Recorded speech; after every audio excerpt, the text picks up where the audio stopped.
ಸ್ನೇಹಿತರೆ, ಮೀಡಿಯಾ ಮಾಸ್ಟರ್ಸ್ಗೆ ಸ್ವಾಗತ ಸುಸ್ವಾಗತ. ಗೆಳೆಯರೆ, ಇಸ್ರೇಲ್ ಇರಾನ್ ಯುದ್ಧಕ್ಕೆ ಸಂಬಂಧಿಸಿದಂತೆ ಪಾಕಿಸ್ತಾನವನ್ನು ಹೇಗೆಲ್ಲ ಬಳಕೆ ಮಾಡಬಹುದು ಅಂತ ಲೆಕ್ಕ ಹಾಕ್ತಾ ಪಾಕಿಸ್ತಾನದ ಸೇನಾ ಮುಖ್ಯಸ್ಥ ಫೀಲ್ಡ್ ಮಾರ್ಷಲ್ ಜೊತೆ ಅಮೆರಿಕದ ಅಧ್ಯಕ್ಷ ಡೊನಾಲ್ಡ್ ಟ್ರಂಪ್ ಊಟ ಮಾಡ್ತಾ ಇದ್ರೆ ಇಸ್ರೇಲ್ ಇರಾನಿನ ಮತ್ತಷ್ಟು ಸೆಂಟ್ರಿಫ್ಯೂಸ್ಗಳ ಮೇಲೆ ದಾಳಿ ಮಾಡಿದೆ. ಇನ್ನು ಇರಾನ್ ಕೂಡ ಇಸ್ರೇಲಿನ ಮೇಲೆ 2 ಸುತ್ತು ಮಿಸೈಲ್ ದಾಳಿಗಳನ್ನು ನಡೆಸಿದ್ದು ಹೈಪರ್ಸಾನಿಕ್ ಮತ್ತು ಬ್ಯಾಲಿಸ್ಟಿಕ್ ಮಿಸೈಲ್ಗಳಿಂದ ಇಸ್ರೇಲ್ ಮೇಲೆ ದಾಳಿಗಳನ್ನು ತೀವ್ರಗೊಳಿಸ್ತಾ ಇದೆ. ಇದರ ನಡುವೆ ಇರಾನ್ನಲ್ಲಿ ರೆಜಿಮ್ ಬದಲಾಯಿಸುವ ಪ್ರಯತ್ನಗಳಿಗೂ ವೇಗ ಸಿಗ್ತಾ ಇದೆ. ಅಲ್ಲಿನ ಹಿಂದಿನ ರಾಜ ಶಾ ಪೆಹಲವಿಯ ಮಗ ರೇಜಾ ಪೆಹಲವಿ ಇರಾನಿನ ಜನರನ್ನುದ್ದೇಶಿಸಿ ಅಮೆರಿಕಾದಿಂದ ಒಂದು ವಿಡಿಯೋ ಬಿಡುಗಡೆ ಮಾಡಿದ್ದಾರೆ. ಈ ಯುದ್ಧವನ್ನ ಯಾವುದೇ ಕಾರಣಕ್ಕೂ ನಿಲ್ಲಿಸುವುದಿಲ್ಲ, ಇದು ಅಲ್ಲಾಹುವಿನ ಹೆಸರಲ್ಲಿ ನಡೀತಿರೋ ಯುದ್ಧ ಅಂತ ಇರಾನ್ನ ಸರ್ವಾಧಿಕಾರಿ ಅಲಿ ಖಮೇನಿ ಟ್ವೀಟ್ ಮಾಡಿದ್ದಾರೆ. ಹಾಗಾದ್ರೆ ಏನಾಗ್ತಾ ಇದೆ ಇರಾನ್ ಮತ್ತು ಇಸ್ರೇಲ್ಗಳಲ್ಲಿ, ಬನ್ನಿ ನೋಡೋಣ.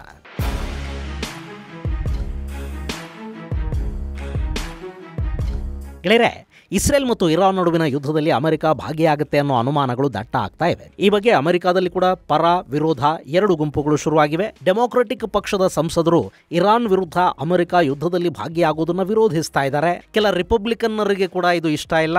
ಇಲ್ಲಿ ಯುದ್ಧದಲ್ಲಿ ಅಮೆರಿಕ ಭಾಗಿಯಾಗಬೇಕಾ ಬೇಡವಾ ಅನ್ನೋದನ್ನ ಅಮೆರಿಕಾದ ಅಧ್ಯಕ್ಷರು ನಿರ್ಧರಿಸೋದಕ್ಕೆ ಸಾಧ್ಯ ಆಗುವುದಿಲ್ಲ. ಅದಕ್ಕೆ ನಮ್ಮ ಸಂವಿಧಾನ ಅವಕಾಶವನ್ನು ಕೊಡುವುದಿಲ್ಲ. ಈ ಬಗ್ಗೆ ಕಾಂಗ್ರೆಸ್ ಅಂದ್ರೆ ಅಮೆರಿಕಾದ ಸಂಸತ್ತು ನಿರ್ಧಾರವನ್ನ ತಗೋಬೇಕು ಅಂತ ಕೆಲ ನಾಯಕರು ಹೇಳೋದಕ್ಕೆ ಶುರು ಮಾಡಿದ್ದಾರೆ. ಆದರೆ ಈ ಬಗ್ಗೆ ಇನ್ನೂ ಟ್ರಂಪ್ ಏನನ್ನು ಹೇಳಿಲ್ಲ. ಮತ್ತೊಂದು ಕಡೆ ಖಮೇನಿ ನಾಯಕತ್ವದ ಇರಾನ್ ಬೇಷರತ್ತಾಗಿ ಶರಣಾಗಬೇಕು ಅಂತ ಟ್ರಂಪ್ ಹೇಳಿದರೆ ಇಂಥ ಗೊಡ್ಡು ಬೆದರಿಕೆಗಳಿಗೆಲ್ಲ ಇರಾನ್ ಯಾವತ್ತೂ ಬಗ್ಗೋದಿಲ್ಲ. ಈ ದ್ವಿಪಕ್ಷೀಯ ಸಂಘರ್ಷದಲ್ಲಿ ಅಮೆರಿಕ ಭಾಗಿಯಾದರೆ ಪರಿಣಾಮಗಳು ತುಂಬಾ ಕೆಟ್ಟದಾಗಿರುತ್ತವೆ. ಅಮೆರಿಕ ಅದರ ಫಲವನ್ನು ಉಣ್ಣಬೇಕಾಗತ್ತೆ ಅಂತ ಇರಾನಿನ ಸರ್ವೋಚ್ಚ ನಾಯಕ ಖಮೇನಿ ಟ್ವೀಟ್ ಮೂಲಕ ತಿಳಿಸಿದ್ದಾರೆ. ಇನ್ನು ಇರಾನ್ನ ವಿದೇಶಾಂಗ ಇಲಾಖೆಯ ವಕ್ತಾರ ಕೂಡ ಅಲ್ ಜಜೀರಾಗೆ ನೀಡಿರುವ ಸಂದರ್ಶನದಲ್ಲಿ ಈ ವಿಷಯವನ್ನ ಪ್ರಸ್ತಾಪಿಸಿದ್ದಾರೆ. ಇಲ್ಲಿ ಯಾವುದೇ 3ನೇ ದೇಶ ಈ ಸಂಘರ್ಷದಲ್ಲಿ ಭಾಗಿಯಾದರೆ ಇದು ಪೂರ್ಣ ಪ್ರಮಾಣದ ಯುದ್ಧವಾಗಿ ಬದಲಾಗುತ್ತೆ ಅಂತ ಇರಾನ್ ಹೇಳ್ತಾ ಇದೆ.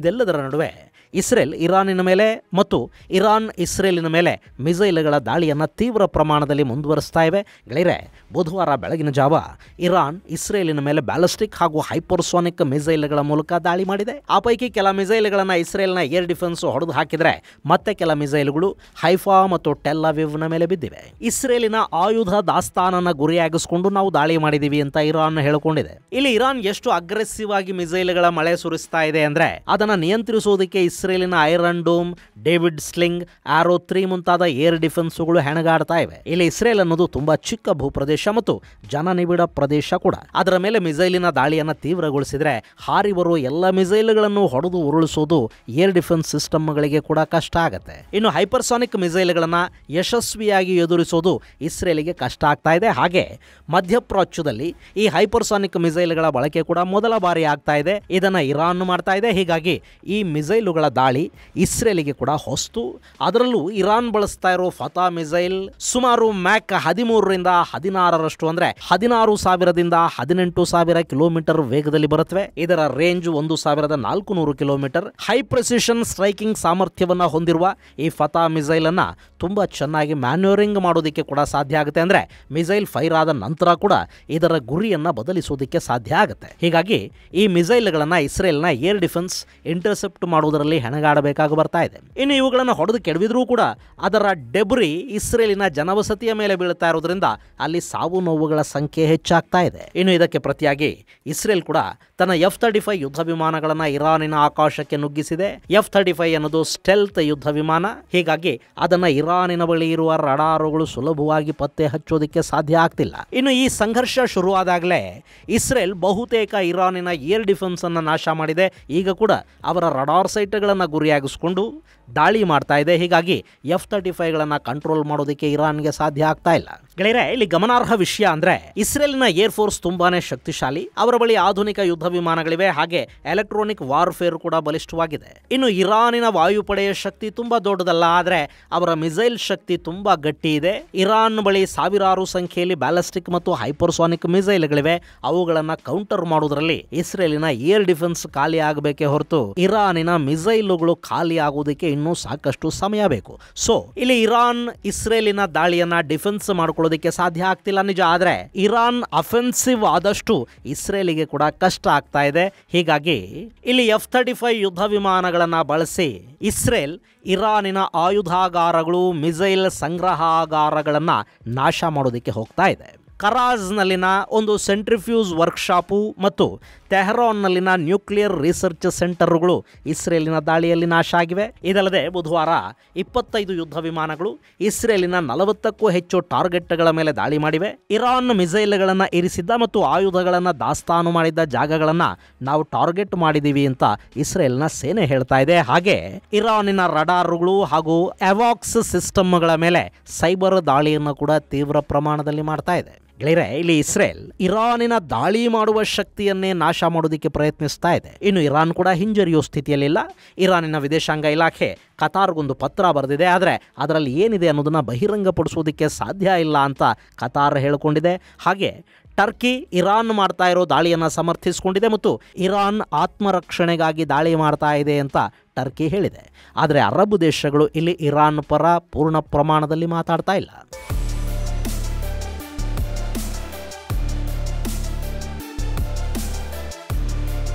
ಇನ್ನು ಅಮೆರಿಕ ತನ್ನ ಏರ್ಕ್ರಾಫ್ಟ್ ಕ್ಯಾರಿಯರ್ಗಳನ್ನು ಪರ್ಷಿಯನ್ ಗಲ್ಫ್ಗೆ ಕಳುಹಿಸಿಕೊಟ್ಟಿದೆ. ಅಲ್ಲಿಗೆ ಐಸನ್ ಹೂವರ್ ಕ್ಯಾರಿಯರ್ ಬಂದಿದೆ. ಹಾಗೆ ಥಾಡ್ ಮತ್ತು ಪೇಟ್ರಿಯಾಟ್ಗಳನ್ನು ಕೂಡ ಸೌದಿ ಹಾಗೂ UAEಗಳಲ್ಲಿ ಅಮೆರಿಕ ನಿಯುಕ್ತಿ ಮಾಡಿದೆ. ಆ ಮೂಲಕ ಇರಾನ್ನಿಂದ ಇಸ್ರೇಲ್ ಕಡೆಗೆ ಹಾರಿ ಬರುವ ಮಿಸೈಲ್ಗಳನ್ನು ತಡೆಯುವ ಮತ್ತು ಪರ್ಷಿಯನ್ ಗಲ್ಫ್ ಭಾಗದಲ್ಲಿ ತೈಲ ಹಡಗುಗಳ ಸಂಚಾರಕ್ಕೆ ತೊಂದರೆಯಾಗದಂತೆ ನೋಡಿಕೊಳ್ಳುವ ಪ್ರಯತ್ನವನ್ನು ಅಮೆರಿಕ ಮಾಡ್ತಾ ಇದೆ. ಇಲ್ಲಿ ಇರಾನ್ನ ಖಮೇನಿಯನ್ನ ಕೊಂದು ಹಾಕೋದು ದೊಡ್ಡ ವಿಷಯ ಅಲ್ಲ. ಆತ ಎಲ್ಲಿದ್ದಾನೆ ಅನ್ನೋದು ನಮಗೆ ಗೊತ್ತಿದೆ. ಆದರೆ ನಮ್ಮ ಗುರಿ ಅದಲ್ಲ. ಇರಾನ್ ಬೇಷರತ್ತಾಗಿ ಶರಣಾಗಲಿ ಅಂತ ಟ್ರಂಪ್ ಹೇಳಿದರೆ ಶರಣಾಗತಿಯ ಪ್ರಶ್ನೆನೇ ಇಲ್ಲ. ಅಮೆರಿಕ ಯುದ್ಧಕ್ಕಿಳಿದ್ರೆ ಪಶ್ಚಾತ್ತಾಪ ಪಡಬೇಕಾಗತ್ತೆ ಅಂತ ಖಮೇನಿ ಹೇಳಿದ್ದಾರೆ. ಇದರ ಜೊತೆಗೆ ಖಮೇನಿ ಮಾಡಿರೋ ಟ್ವೀಟ್ ಒಂದು ಈಗ ಇಸ್ಲಾಮಿಕ್ ದೇಶಗಳಲ್ಲಿ ಮತ್ತು ಇರಾನ್ನ ಪ್ರಾಕ್ಸಿ ಸಂಘಟನೆಗಳಲ್ಲಿ ಚರ್ಚೆಗೆ ಕಾರಣ ಆಗ್ತಾ ಇದೆ. ಈ ಸಂಘರ್ಷವನ್ನ ಇರಾನ್ ಇಸ್ಲಾಂ ಹಾಗೂ ಯಹೂದಿಗಳ ನಡುವಿನ ಸಂಘರ್ಷವಾಗಿ ಬಿಂಬಿಸ್ತಾ ಇದೆ. In the name of Haidar the battle begins. Ali returns to Khaybar with his Zulfiqar ಅಲ್ಲಾಹ್ ಅಕ್ಬರ್. ಇದು ಖಮೇನಿ ಮಾಡಿರೋ ಟ್ವೀಟ್. ಗೆಳೆಯರೆ, ಇಲ್ಲಿ ಹೈದರ್ ಅಂದರೆ ಸಿಂಹ ಅಂತ, ಲಯನ್ ಅಂದ್ರು ಸಿಂಹನೇ. ಇಸ್ರೇಲ್ ಶುರು ಮಾಡಿರೋದು ಆಪರೇಷನ್ ರೈಸಿಂಗ್ ಲಯನ್. ಖಮೇನಿ ಹೇಳ್ತಾ ಇರೋದು ಏನು ಅಂದರೆ, ಸಿಂಹದ ಹೆಸರಲ್ಲಿ ಯುದ್ಧ ಶುರುವಾಗಿದೆ. ಆಲಿ ತಮ್ಮ ಜುಲ್ಫಿಕರ್ ಖಡ್ಗದ ಜೊತೆಗೆ ಖೈಬರ್ಗೆ ಬರ್ತಾರೆ ಅಂತ. ಇದು 7ನೇ ಶತಮಾನದಲ್ಲಿ ಮುಸ್ಲಿಮರು ಹಾಗೂ ಯಹೂದ್ಯರ ನಡುವೆ ನಡೆದ ಯುದ್ಧವೊಂದರ ಉಲ್ಲೇಖವನ್ನ ಖಮೇನಿ ಇಲ್ಲಿ ಮಾಡ್ತಾ ಇದ್ದಾರೆ. ಸಾಮಾನ್ಯ ಶಕ 628ರಲ್ಲಿ ಇವತ್ತಿನ ಮದೀನಾ ಇದೆಯಲ್ಲ, ಅದರ ಸಮೀಪ ಇದ್ದ ಖೈಬರ್ ಅನ್ನೋ ಕಡೆ ಯಹೂದ್ಯರು ಬಲಿಷ್ಠರಾಗಿದ್ರು. ಅವರ ಕೋಟೆಗಳಲ್ಲಿದ್ವು. ಆ ಯಹೂದಿಗಳ ಮೇಲೆ ಮೊಹಮ್ಮದ್ ಪೈಗಂಬರ್ ಅವರ ನೇತೃತ್ವದಲ್ಲಿ ದಾಳಿಗಳಾಗತ್ವೆ. ಆ ದಾಳಿಯ ನೇತೃತ್ವವನ್ನು ಆಲಿ ಅವರಿಗೆ ಕೊಡಲಾಗುತ್ತೆ. ಈ ಆಲಿ ಶಿಯಾ ಮುಸ್ಲಿಮರ ಮೊದಲ ಇಮಾಮ್ ಅನ್ನಿಸ್ಕೊಳ್ತಾರೆ ಮತ್ತು ಮೊಹಮ್ಮದ್ ಪೈಗಂಬರ್ ಅವರ ನಂತರ ಶಿಯಾ ಮುಸ್ಲಿಮರು ಗೌರವಿಸೋದು ಇದೇ ಇಮಾಮ್ ಆಲಿ ಅವರನ್ನ ಮತ್ತು ಪೈಗಂಬರ್ ಅವರ ಉತ್ತರಾಧಿಕಾರಿ ಇಮಾಮ್ ಆಲಿ ಅವರೇ ಆಗಬೇಕು ಅಂತ ಬಯಸಿದ್ದವರೇ ಇವತ್ತು ಶಿಯಾ ಜನಾಂಗವಾಗಿ ಗುರುತಿಸ್ಕೊಳ್ತಾ ಇದ್ದಾರೆ. ಹೀಗಾಗಿ 628ರಲ್ಲಿ ನಡೆದ ಖೈಬರ್ ಯುದ್ಧ ಶಿಯಾ ಮುಸ್ಲಿಮರ ಪಾಲಿಗೆ ಅತ್ಯಂತ ಪವಿತ್ರ ಯುದ್ಧ ಅನ್ನಿಸ್ಕೊಳ್ಳುತ್ತೆ. ಆ ಯುದ್ಧವನ್ನ ಆಲಿ ಗೆದ್ರು ಅನ್ನೋ ಕಾರಣಕ್ಕೆ ಶಿಯಾಗಳ ಪಾಲಿಗೆ ಖೈಬರ್ನ ಗೆಲುವು ಅನ್ನೋದೊಂದು ಮಹತ್ವದ್ದು. ಇನ್ನು ಆಲಿ ಅವರಿಗೆ ಹೈದರ್ ಅಂದ್ರೆ ಸಿಂಹ ಅನ್ನೋ ಬಿರುದಿತ್ತು. ಜುಲ್ಫಿಕರ್ ಅನ್ನೋದು ಆಲಿ ಅವರು ಬಳಸ್ತಾ ಇದ್ದ ಖಡ್ಗದ ಹೆಸರು.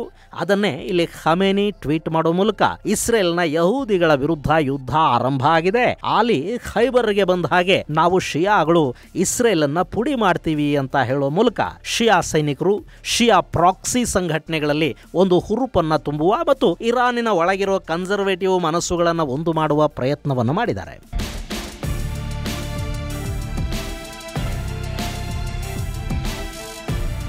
ಇನ್ನು ಇರಾನಿನ ಒಳಗೆ ಪರಿಸ್ಥಿತಿ ಹೇಗಿದೆ? ರೆಜಿಮ್ ಚೇಂಜ್ ಅನ್ನೋದು ಈಗ ಇಸ್ರೇಲ್ ಹಾಕೊಂಡಿರೋ ಗುರಿ. ಆದರೆ ಇರಾನ್ನಲ್ಲಿ ಬಹಿರಂಗವಾಗಿ ಇದುವರೆಗೆ ಖಮೇನಿಗಳನ್ನು ಎದುರಿಸುವ ಯಾವುದೇ ಪರ್ಯಾಯ ನಾಯಕತ್ವ ಹುಟ್ಟೋದಿಕ್ಕೆ ಸಾಧ್ಯ ಆಗಿಲ್ಲ. ಹಾಗಂತ ಅವರಿಗೆ ವಿರೋಧನೇ ಇಲ್ಲ ಅಂತಲ್ಲ. ಶಾ ಪೆಹಲವಿಯ ಮಗ ರೇಜಾ ಪೆಹಲವಿ ಈಗಾಗಲೇ ಇರಾನಿನ ಆಡಳಿತದ ಕನಸನ್ನ ಕಾಣ್ತಾ ಇದ್ದಾರೆ. ಆತ ಅಮೆರಿಕಾದಲ್ಲಿದ್ದಾರೆ. ಆದರೆ ಇರಾನಿನ ಒಳಗೆ ಆತನಿಗೆ ಅಂಥ ಜನ ಬೆಂಬಲ ಕಾಣ್ತಾ ಇಲ್ಲ. ಇನ್ನು ಅಮೆರಿಕ ಹಾಗೂ ಇಸ್ರೇಲ್ನ ನಾಯಕರ ಜೊತೆ ರೇಜಾ ಮಾತುಕತೆ ಆಗಿದೆ. ಈ ಇರಾನಿನ ರಾಜಕೀಯ ಆಡಳಿತ ಅನ್ನೋದು ಹೇಗಿದೆ ಅಂದ್ರೆ, ಅದು ಥಿಯೋಕ್ರಸಿ ಮತ್ತು ಡೆಮೋಕ್ರಸಿ ಎರಡನ್ನೂ ಒಳಗೊಂಡ ಆಡಳಿತ. ಎಲ್ಲ ಅಧಿಕಾರ ಥಿಯೋಕ್ರಸಿಯ ಕೈಯಲ್ಲಿರುತ್ತೆ. ಸರ್ವಾಧಿಕಾರಿ ಮೌಲ್ವಿಯಾಗಿರ್ತಾನೆ. ಇನ್ನು ಜನರಿಂದ ಆಯ್ಕೆಯಾಗುವ ಅಧ್ಯಕ್ಷನೂ ಇರ್ತಾನೆ.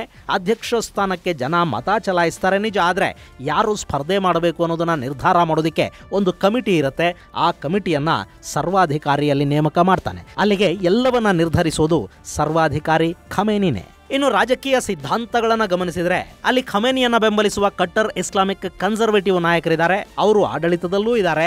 IRGC ಅಂದ್ರೆ ಇರಾನಿನ ಸೇನೆಯಲ್ಲಿ ಕೂಡ ಅವರಿದ್ದಾರೆ. ಹಾಗೆ ರಿಫಾರ್ಮಿಸ್ಟ್ಗಳಿದ್ದಾರೆ. ಇವರು ಕಟ್ಟರ್ ಇಸ್ಲಾಮನ್ನು ಬೆಂಬಲಿಸೋದಿಲ್ಲ, ಆಡಳಿತದಲ್ಲಿ ಸುಧಾರಣೆಗಳನ್ನು ಬಯಸ್ತಾರೆ. ಆದರೆ ಇವರು ಖಮೇನಿಯನ್ನ, ಇಸ್ಲಾಮಿಕ್ ರಿಪಬ್ಲಿಕ್ ಅನ್ನ ನೇರವಾಗಿ ವಿರೋಧಿಸೋದಿಲ್ಲ. ಆದರೆ ಅಮೆರಿಕಾದ ಜೊತೆಗೆ ಉತ್ತಮ ಸಂಬಂಧಗಳನ್ನು ಇಟ್ಕೋಬೇಕು, ಆರ್ಥಿಕ ಅಭಿವೃದ್ಧಿ ತುಂಬಾ ಮುಖ್ಯ ಅಂತ ಬಯಸುವ ಜನ ಇವರು. ಇವರನ್ನು ಬಿಟ್ರೆ ಮಾಡರೇಟ್ಗಳಿದ್ದಾರೆ. ಅವರು ಕನ್ಸರ್ವೇಟಿವ್ ಹಾಗೂ ರಿಫಾರ್ಮಿಸ್ಟ್ಗಳ ನಡುವಿನ ಸಿದ್ಧಾಂತವನ್ನು ಅಳವಡಿಸಿಕೊಂಡವರು. ಇಲ್ಲಿ ಮಾಡರೇಟ್ಗಳು, ಕನ್ಸರ್ವೇಟಿವ್ಗಳು ಅಧಿಕಾರಕ್ಕೆ ಹತ್ತಿರ ಬರ್ತಾರೆ. ಆದರೆ ರಿಫಾರ್ಮಿಸ್ಟ್ಗಳನ್ನ IRGC ಬೆಳೆಯೋದಕ್ಕೆ ಬಿಡೋದಿಲ್ಲ ಮತ್ತು ಅವರಿಗೆ ಚುನಾವಣೆಗೆ ಸ್ಪರ್ಧೆ ಮಾಡೋದಕ್ಕೆ ಕೂಡ ಗಾರ್ಡಿಯನ್ಶಿಪ್ ಆಫ್ ದ ಇಸ್ಲಾಮಿಕ್ ಜ್ಯೂರಿಸ್ಟ್ ಅವಕಾಶವನ್ನು ಕೊಡೋದಿಲ್ಲ. ಇನ್ನು ಅಲ್ಲಿನ ಯುವಕರು ಇಸ್ಲಾಮಿನಿಂದ ಹೊರಬಂದು ಜಾತ್ಯತೀತ ಆಡಳಿತದ ಕನಸನ್ನು ಕಾಣ್ತಾ ಇದ್ದಾರೆ. ಅವರ ಕನಸಿನ ಜೊತೆ ರೇಜಾ ಪೆಹ್ಲವಿಯ ಐಡಿಯಾ ಕೂಡ ಸಿಂಕ್ ಆಗುತ್ತೆ. ಆದರೆ ಆ ಕನಸನ್ನ ಮುಂದುವರಿಸೋದಕ್ಕೊಂದು ಬಲಿಷ್ಠ ನಾಯಕತ್ವ ಅಲ್ಲಿ ಕಾಣ್ತಾ ಇಲ್ಲ. ಹೀಗಾಗಿ ರೆಜಿಮ್ ಚೇಂಜ್ ಅನ್ನೋದು ಅಲ್ಲಿ IRGCಯನ್ನ ಸಂಪೂರ್ಣವಾಗಿ ನಾಶ ಮಾಡದೇ ಇದ್ರೆ ಸಾಧ್ಯವಾಗೋ ಥರದ್ದಲ್ಲ.